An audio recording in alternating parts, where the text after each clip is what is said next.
Hi, I wanted to make some peanut butter cookies today that I've decided to add potato chips to. My brother-in-law, he always used to like to make a peanut butter sandwich. So you take some white bread, peanut butter, put potato chips in, press them down, and you have a peanut butter and potato chip sandwich. So I decided, let's put potato chips inside a peanut butter cookie. I've tried them before and they're delicious. The ingredients, just the usual simple peanut butter cookie ingredients. There's 1 cup of peanut butter, 1 cup of white sugar, a cup of butter, a teaspoon of vanilla, 2 eggs, 2.5 cups of flour, a teaspoon of baking powder and baking soda, a cup of brown sugar, and here's the star of the cookie, 2 cups of Ripple potato chips. You can use any type of potato chip that you like. If you like a kettle potato chip, that's cool too. I just thought Ripple, they're pretty salty and they add a really great texture to this cookie.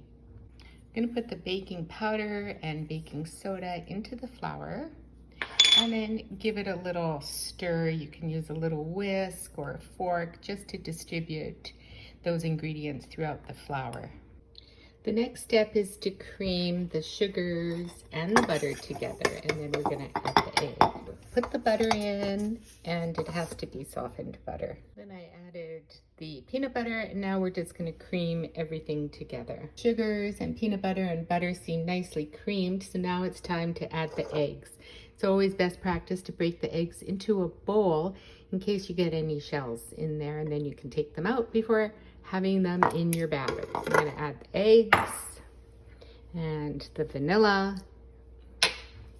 Take my spatula out and mix that. Now we're gonna add the flour gradually. If we put it all in at one time, it's gonna fly all over the place. So we're just gonna put some in and on a rather low speed, give it a mix. I'm going to scrape the batter off the sides and the blade, and we're going to add the potato chips. Now when we do that, we're going to add them whole. We're going to turn the mixer on, not the lowest speed, but maybe number 2, and we're going to gently mix these chips into the batter, and we want them not completely broken up, but not quite as huge as they are. So here we go. You can see some chunks of chips, and then there's some smaller pieces of chips. So that's good. If you want your chip pieces to be a bit bigger, just mix them in for less time. We're going to take this bowl over to the other counter now and start shaping our cookies.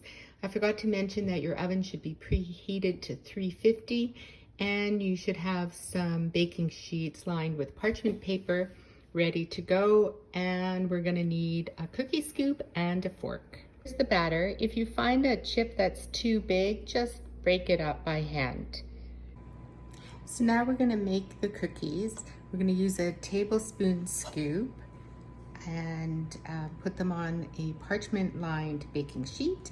And then we're going to use a fork and do the traditional fork press that's normally on a peanut butter cookie. We don't want anybody to think that it isn't a delicious peanut butter cookie.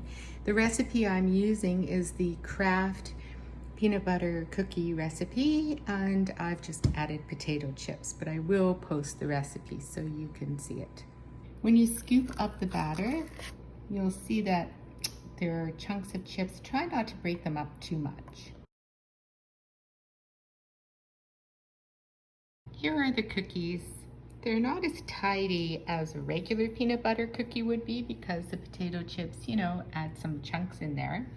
And I tried to video using the fork to press down the dough, but my paper kept moving, so I couldn't do it. But here it is. I'm gonna pop these in the oven, and they're not pristine, but they're gonna be delicious. I'm just waiting for the first cookie tray to bake, and then I'll put another one in that's already ready to go. I forgot to tell you that the very hardest thing about this recipe is not eating all the potato chips before they get into the cookie dough. Timer went off. Let's check them out. Oh, they look nicely browned. I'm gonna leave them on the cookie sheet a little bit so that they harden up. If I take them onto the cooling rack right now, they'll just fall apart. putting the next tray in. Here's the second tray of cookies. I'm just gonna put them over on the rack to cool. This recipe makes a lot of cookies. Uh-oh, that was too hot. I'll just have to taste test that one. Let's see. Oh, so good. I didn't get a chip in that piece, but the cookie's delicious. Here are all the finished cookies. So I didn't count them, but there's a lot of them. You can see that some of them have big pieces of potato chips and some of them don't. But I think I need to taste test them again. Let's see.